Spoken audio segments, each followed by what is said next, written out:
दमरू group में आपका हार्दिक स्वागत है। आज हम लोग फिजिक्स के औद्योगिक का कंसेप्ट जानेंगे और उसका सवाल सॉल्व करेंगे। बल गुणनफल है, बताइए बल गुणनफल है किसका? द्रव्यमान और त्वरण के गुणनफल को बल कहते हैं। एक गलती मत कीजिएगा, द्रव्यमान गुने वेग, द्रव्यमान गुने वेग जो हो जाएगा आपका तो संवेग कहलाएगा। ठीक है, इसका आंसर बी होगा। जब कोई व्यक्ति तन्मा पर उसके शरीर में उपस्थित क्या होता है, देखिए यहाँ जब तन्मा पल जाएगा तो कंसेप्ट को समझिए। गुरुत्वाकर्षण के मान में परिवर्तन होगा, ना कि उसका द्रव्यमान में परिवर्तन। द्रव्यमान मतलब मात्रा, द्रव्यमान में कोई परिवर्तन नहीं होगा, लेकिन गुरुत्वाकर्षण में परिवर्तन होने के कारण उसके भार में परिवर्तन होगा। ठीक है, तो भार क्या होगा? गुरुत्वाकर्षण तन्मा पर कम होता है तो भार घट जाएगा, जबकि मात्रा यानी द्रव्यमान में कोई परिवर्तन नहीं होगा। इसको अच्छा समझ लीजिए। ठीक है, ये क्वेश्चन कई तरह घुमा घुमा दिया जाता है। यदि हम भूमध्य रेखा से ध्रुवों की ओर जाते हैं तो डी का मान क्या होता है? आज रखिए, भूमध्य रेखा से ध्रुव की ओर जाएंगे तो डी का मान बढ़ेगा और बढ़ते बढ़ते ध्रुव पर अधिकतम हो जाएगा। यानी ध्यान रखिएगा, भूमध्य रेखा पर न्यूनतम होगा और ध्रुव पर अधिकतम होगा। यानी अलग अलग स्थानों पर हमारे भार क्या होंगे? अलग अलग होंगे। तो यहाँ पे ध्यान रखिएगा कि भूमध्य रेखा से ध्रुवों की ओर जाते हैं तो डी का मान बढ़ेगा, यानी ए होगा।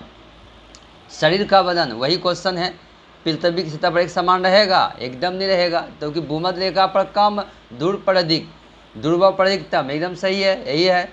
विषुवत पर न्यूनतम होगा, अधिकतम नहीं होगा। मैदानों की तुलना में पहाड़ियों पर अधिक।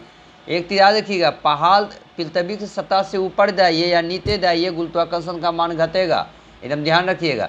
तो पहाड़ पर जा रहे हैं, पृथ्वी की सतह से ऊपर जा रहे हैं। यदि मान लो कोई कोयला के गुफा में जाइएगा तो नीचे जाइएगा। ठीक है, तो दोनों की स्थिति में डी का मान घटेगा। चलिए अगला सवाल, इसका आंसर हो गया ध्रुवों पर अधिकतम होगा, बी नंबर। एक अंतरिक्ष यात्री पृथ्वी सतह की तुलना में चंद्रमा की सतह पर अधिक ऊंचाई का छलांग लगा सकता है। कैसे भाई? तो वह जो है चंद्रमा पर गुरुत्वाकर्षण कम है, तो ऑटोमेटिक कम वजन रहेगा, ज़्यादा उछलेगा। तो कहने का मतलब चंद्रमा पर के वजन तो है लेकिन कम है, वातावरण से कोई लेना देना वहाँ नहीं है। वहाँ है गुरुत्वाकर्षण कम होने के कारण, भार कम होने के कारण क्या होता है? अधिक उछलता है, यानी विकल्प सी होगा। चलिए, 20 kg के वजन को जमीन से 1 मीटर की ऊंचाई पर पकड़े रहने के लिए कितना काल करना पड़ेगा, बताइए। देखिए यहाँ गलती से 20 दूर नहीं कर दिएगा, बल गुने विस्थापन होता है। 1 मीटर पर है लेकिन अब पकड़े हुए उसको छोड़िए रहे हैं, दूरी तय करेगा तब तो विस्थापन होगा। विस्थापन यदि 0 है तो 0 को कोई गुना कीजिएगा तो क्या होगा? 0 होगा, अतः डी विकल्प होगा, इसका 0 होगा। चलिए अगले सवाल की ओर चलते हैं। एक व्यक्ति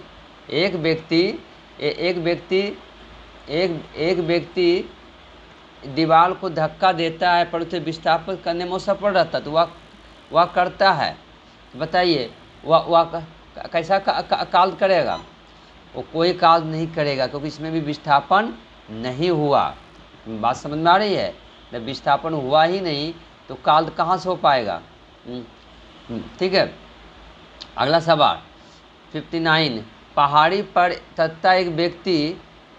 पर चढ़ता एक व्यक्ति आगे की ओर झुक जाता है, क्योंकि देखिए कोई भी यदि खड़ा रहेगा या मीनार हो, व्यक्ति हो, जब उसका आधार केंद्र, ऊर्ध्वाधर रेखा उसके आधार केंद्र से जाएगा तो उसका स्थायित्व बढ़ जाएगा। और नहीं तो वो इसीलिए वो अपने स्थायित्व को बढ़ाने के लिए अपने आधार केंद्र से ऊर्ध्वाधर रेखा जाए, इसीलिए झुकना पड़ता है। ये भौतिकी का कारण हो गया। ठीक है, यदि हम भूमध्य रेखा से ध्रुवों को देखिए, तो सवाल करवा दिए हैं।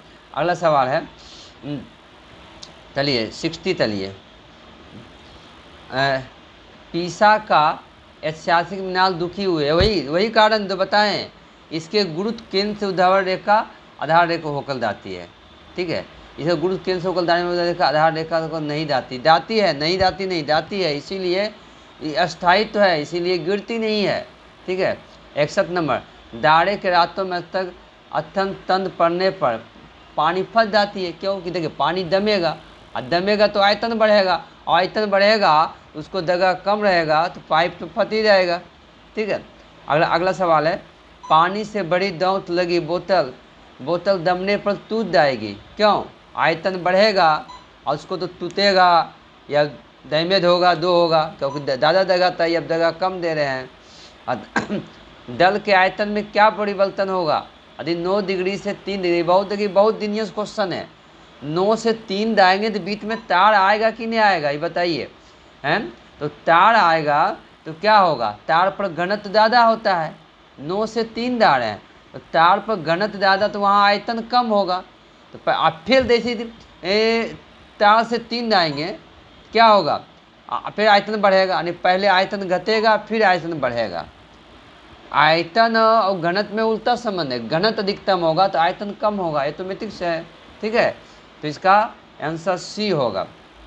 चलिए, एक धीर में तैरने वाली इस्पात नाव के लिए, नाव देखिए यहाँ आर्क में एक धीर में तैरने वाली इस्पात की नाव के लिए नाव विस्थापित भार होता है, तो कितना जल जितना वो पानी के अंदर हुआ उतना ही तो विस्थापित करेगा।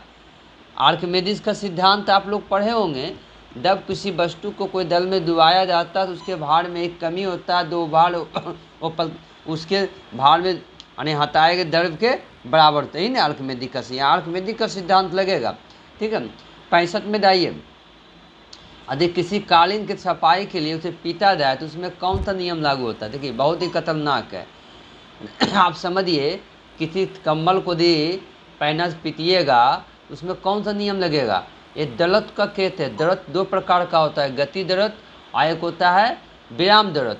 तो धूलकण विराम में रहता है, अब पैना से मारते हैं कम्बल गतिशील हो जाता है, और धूलकण स्थिर रहना चाहता है, नीचे गिर जाता है। बात समझ में आया? तो दर्द की परिभाषा न्यूटन गति के प्रथम नियम से मिलता है, एकदम ध्यान रखिएगा। बल हो या दर्द है, दोनों को न्यूटन गति के प्रथम नियम से इसकी परिभाषा मिलता है।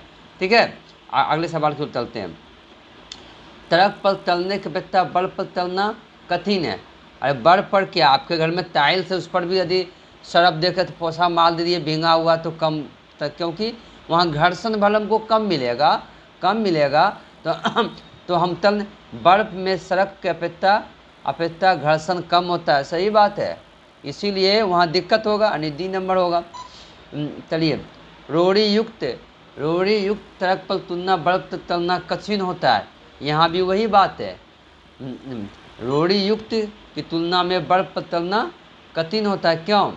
बर्फ मुलायम नहीं, ये तो हो ही नहीं सकता कि बस मुलायम का तो संबंध नहीं। पैर तथा बर्फ के मध्य घर्षण बल, पैर तथा बर्फ, अच्छा समझिएगा, पैर तथा मध्य घर्षण बल और रोड़ी एवं पैर के मध्य घर्षण बल की तुलना में कम होता है। समझ आ रहा है? यही होगा आंसर।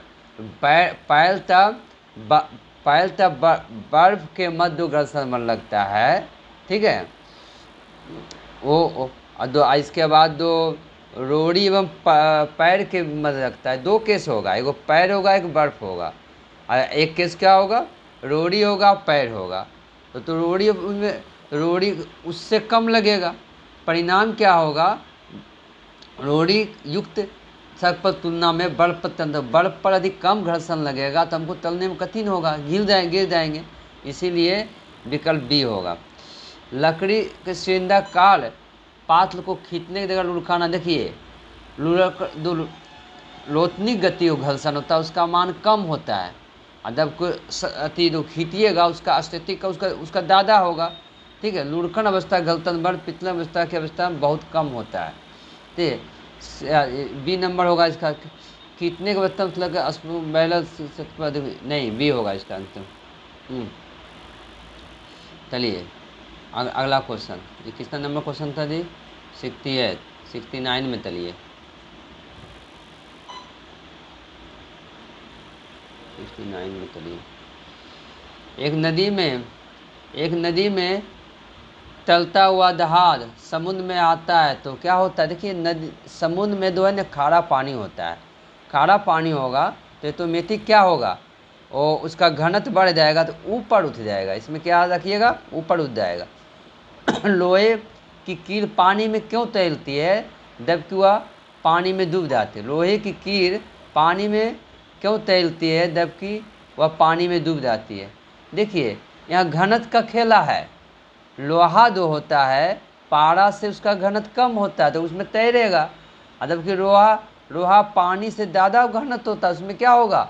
डूब जाएगा। इसका देखिए कौन सा विकल्प आपको सेट कर रहा है? व्याख्या तो हम दे दिए हैं, लोहे का घनत्व पानी से अधिक है। लोहे सही बात है, पारे से कम है, विकल्प सी होगा। ठीक है, चलिए। जब एक ठोस पिंड को पानी में डुबाया जाता है तो उसके भार में ह्रास होता है। एक ठोस पिंड को पानी में जब डुबाया जाता है तो उसके भार में ह्रास होता है। यह ह्रास कितना होता है?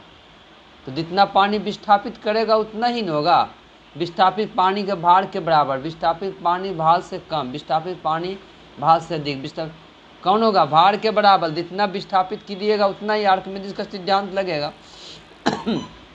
बात अंतिम क्वेश्चन है, बर्फ पानी में तैरती है किंतु अल्कोहल में डूब जाती है, क्योंकि अब देखिए पानी में तैरती है तो पानी से तो मिट्टी का घनत्व कम है, अल्कोहल का ज़्यादा है, तो बर्फ पानी से हल्की होती है, अल्कोहल से भारी होती है। ठीक है, आज का क्यूज यहीं समाप्त करते हैं। धन्यवाद।